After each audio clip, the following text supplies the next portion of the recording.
आपको ये पूरा नहीं छापना है। आप लोगों को नोट्स बनाने में बहुत ज़्यादा प्रॉब्लम होती है, तो मैं आज इस वीडियो में आपको प्रॉपरली समझाऊंगी कि किस तरह से अपने नोट्स प्रिपेयर करें बुक से, क्योंकि उन बच्चों को बहुत ज़्यादा नीड होती है नोट्स प्रिपेयर करने की जिनके कॉलेज में नोट्स प्रोवाइड नहीं किए जाते, या फिर नोट्स प्रोवाइड तो किए जाते हैं लेकिन वो आपको समझ में नहीं आते। तो आप चाहते हैं कि आप अपने हिसाब से नोट्स बनाएं, तो ये वीडियो उन स्टूडेंट्स के लिए है जिनको नोट्स बनाने में थोड़ी प्रॉब्लम होती है। इस वीडियो में मैं पूरा समझाऊंगी कि किस तरह से नोट्स आपको बनानी है लिख करके, ठीक है, पेन से। और मैं अपने नोट्स भी दिखाऊंगी आपको कि किस तरह से मैं नोट्स प्रिपेयर कर रही हूँ अपने एग्जाम के टाइम पे। तो ये वीडियो बहुत हेल्पफुल होने वाला है आपके लिए, अगर आप भी एक नर्सिंग स्टूडेंट हैं और आपको भी प्रॉब्लम आता है नोट्स बनाने में। तो नोट्स एक ऐसी इंपॉर्टेंट चीज़ होती है आपके एग्जाम के लिए जो आपको एग्जाम में अच्छे मार्क्स दिला सकती है। अगर आप नोट्स प्रिपेयर नहीं करते हो या नोट्स से पढ़ाई नहीं करते हो तो आपका पढ़ने का कोई फ़ायदा है नहीं। फिर तो आप सिर्फ आप पास होने के लिए पढ़ रहे हो कि हाँ रफली आपने किताब के पन्ने पलटे और आपने एग्जाम देने चले गए, लेकिन असली जो पढ़ाई होती है वो आपके नोट्स प्रिपेयर करके अच्छे से लिख के याद कर करके, या फिर समझ कर अगर आप लिखते हो या फिर बाद में समझते हो, तो उससे आपका जो कॉन्सेप्ट है वो क्लियर होते हैं और आगे के लिए भी आपका जो बेस है वो अच्छा बन जाता है। इसलिए मैं आपको प्रॉपरली समझाऊंगी, इसलिए लास्ट तक जरूर देखना वीडियो को। सबसे पहले मैं आपसे रिक्वेस्ट करना चाहती हूँ कि अगर आप चैनल पर नए हैं तो प्लीज़ चैनल को सब्सक्राइब कर देना, क्योंकि आपके बीएससी नर्सिंग से रिलेटेड जितने भी डाउट्स होते हैं, जितनी भी प्रॉब्लम्स होती हैं, उन सबके कमेंट्स पढ़कर मैं एक वीडियो प्रॉपर बना देती हूँ जिससे बहुत सारे बच्चों की हेल्प हो जाती है। आप जाकर मेरी प्रीवियस वीडियो भी देख सकते हैं। मैं ज़्यादा कॉम्प्लिकेटेड वीडियोज़ नहीं बनाती, बहुत ही ईजी लैंग्वेज में, बहुत ही विस्तार में मैं समझाकर अपना टॉपिक क्लियर करती हूँ ताकि स्टूडेंट्स को अच्छे से समझ में आ जाए, जो उनकी मन की आवाज़ होती है, जो बेसिक प्रॉब्लम्स होती हैं जिनकी वजह से वो आगे नहीं बढ़ पाते। तो मेरा नाम तानिया खान सैफी है और मैं 5th सेमेस्टर की स्टूडेंट हूँ, एक प्राइवेट कॉलेज से बीएससी नर्सिंग कर रही हूँ। 2024 में मैंने अपना एग्जाम दिया था जिसमें मेरे 132 मार्क्स थे इन 200। ओके, तो अभी हम वीडियो को स्टार्ट करते हैं और मैं आपसे उम्मीद करती हूँ कि आपने अभी तक वीडियो को लाइक कर दिया होगा, क्योंकि ये वीडियो आपके लाइफ टाइम काम आने वाली है अगर आप कुछ भी करने वाले हो तो। ठीक है, तो वीडियो को स्टार्ट करते हैं। सबसे पहले मैं आपको अपने नोट्स दिखाती हूँ बैक कैमरा करके। और एक और चीज़, मैं इस वक्त इतनी परेशान हूँ इस माइक को लेकर, क्योंकि माइक वर्क नहीं कर रहा है, बार बार ब्लिंक हो जा रहा है। तो मेरी शायद फ़ोन में कुछ खराबी आ गई है, इसकी वजह से मैं थोड़ी फ्रस्ट्रेट भी हो गई हूँ, लेकिन फिर भी एक स्माइल के साथ आप लोगों के सामने मैं वीडियो बनाने आई हूँ, क्योंकि मैं चाहती हूँ कि आप लोगों को मेरे अंदर की फ्रस्ट्रेशन ना दिखे या प्रॉब्लम्स ना दिखें, बस आपको एक हंसता खिलखिलाता चेहरा दिखे कि हाँ दी कितनी खुश रहती हैं। लेकिन ऐसा नहीं है, कभी कभी बहुत प्रॉब्लम्स आती हैं जैसे कि अभी।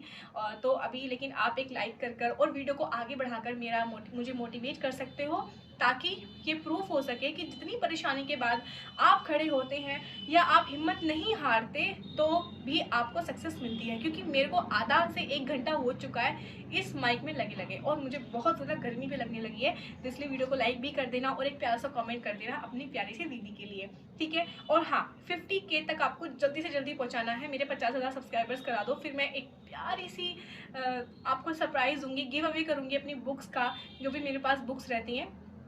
और भी बहुत सारे सरप्राइजेस आपको मिलने वाले हैं, वो आपको तभी पता चलेगा। इसलिए 50,000 सब्सक्राइबर्स मेरे जल्दी से जल्दी करा दो। ये तो है मेरे नोट्स। जैसे कि मेरा जेनेटिक का अगर सब्जेक्ट था तो जेनेटिक के बाद जैसे मैंने जेनेटिक की फर्स्ट यूनिट मैंने यहाँ पर डाली, और उसके बाद फिर मैं ना मेन चीज़ें यहाँ पर लिखती हूँ।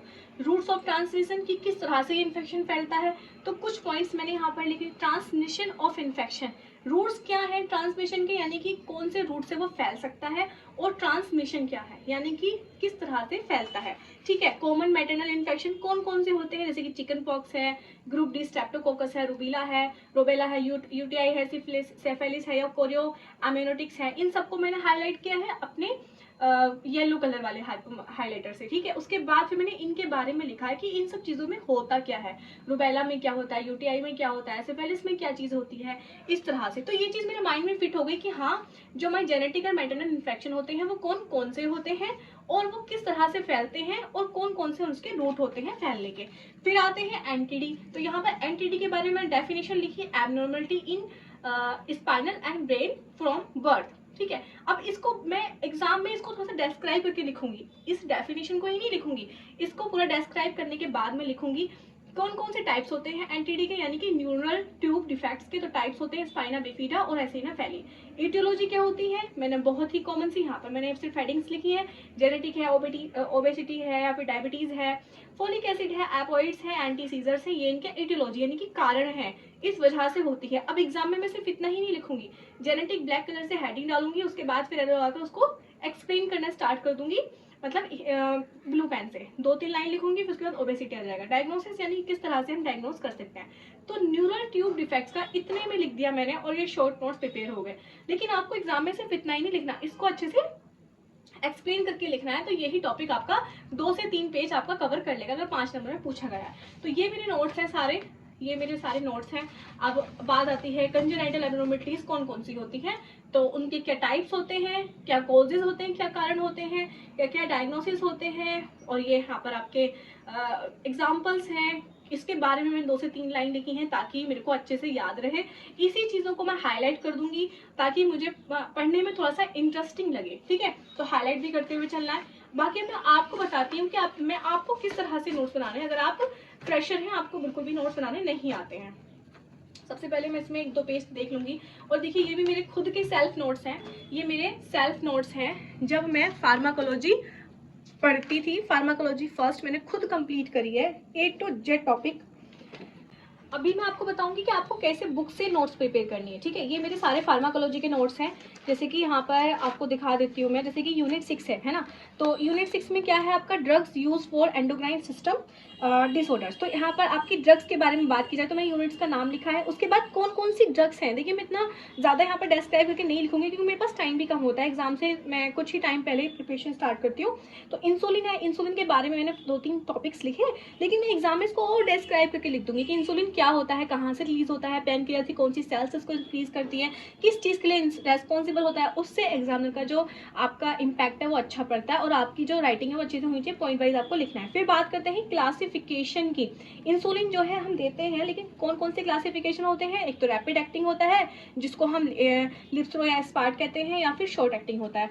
अभी देखिए ऐसे ही हमने फिर इनको डिस्क्राइब किया। फिर इसके इंडिकेशन की, क्या इंसुलिन के इंडिकेशन होते हैं, क्या कॉन्ट्रा इंडिकेशन होते हैं, क्या साइड इफेक्ट होते हैं, ठीक है। तो इस तरह से मैं अपने नोट्स बनाती हूँ शॉर्ट, लेकिन बुक में आपको इस तरह से नहीं मिलेगा। बुक में तो आपको बहुत ज़्यादा लेंथी मिलेगा, लेकिन मैं यहाँ पर आपका हेडिंग डाला और 2-3 चीज़ें मैं यहाँ पर लिखना स्टार्ट कर देती हूँ, ठीक है। देखिए कितने प्यारे लग रहे हैं, इनको पढ़ने में भी अच्छा लगता है। और ये एज इट इज, ये टॉपिक जो आपको दिखाई दे रहा है ना, ये एज इट इज आपका आया था एग्जाम में, बिल्कुल कॉपी। तो यही मैंने ऐसे छाप दिया। अब मैंने इसको इतने अच्छे से लिखा हुआ है तो जाहिर है मैं इसी तरीके से, आप मेरे एग्जाम में याद रहेगा तो मैं इसी तरीके से वहाँ पर छाप कर आ जाऊँगी। अभी भी पूछा गया था कि कोर्टिकोस्टेरॉइड्स क्या होते हैं, ये सब चीज़ें, तो मैं बिल्कुल एज इट इज़ यहाँ वहाँ पर लिख कर आ गई थी, ठीक है।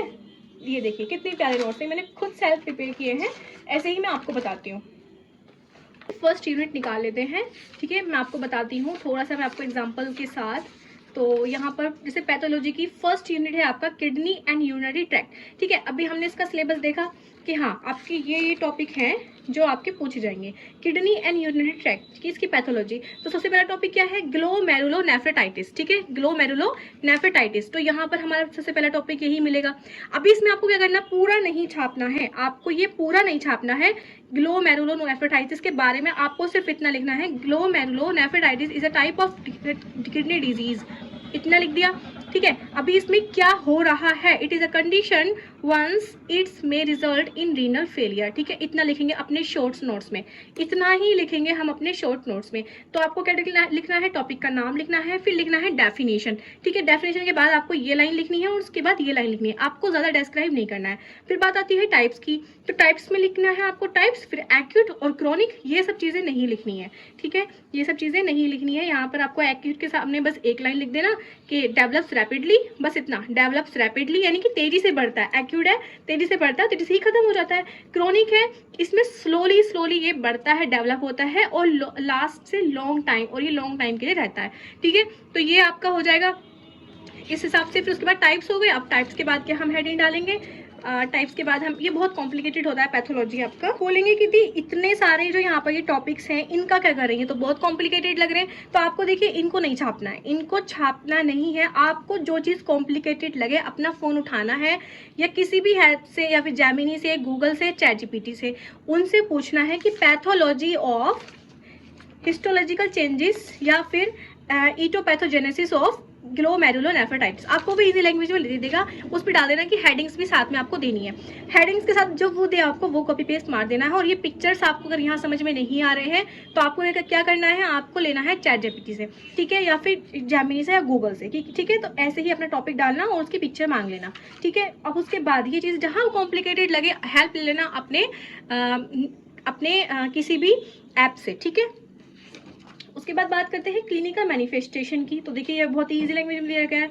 तो क्लिनिकल मैनिफेस्टेशन हेडिंग डालनी है, 2 से 3 पॉइंट लिखने हैं। आपको खुद समझ आना है कि अगर ग्लोमेरुलोनेफ्राइटिस हो रहा है तो उसमें क्या चीज़ होगी, डिक्रीज यूरिन आउटपुट होगा या फिर आपका जो डिक्रीज होगा तो उससे क्या होगा, आपकी स्वेलिंग आ जाएगी, यूरिनेटिंग लेस फ्रीक्वेंटली। यही चीज़ मैंने बोली कि जो यूरिन का आउटपुट है वो बहुत ज़्यादा डिक्रीज हो जाएगा उसका अमाउंट। ना डाल के आपको ये सारे ऐसे ही पॉइंट में लिख लेने हैं।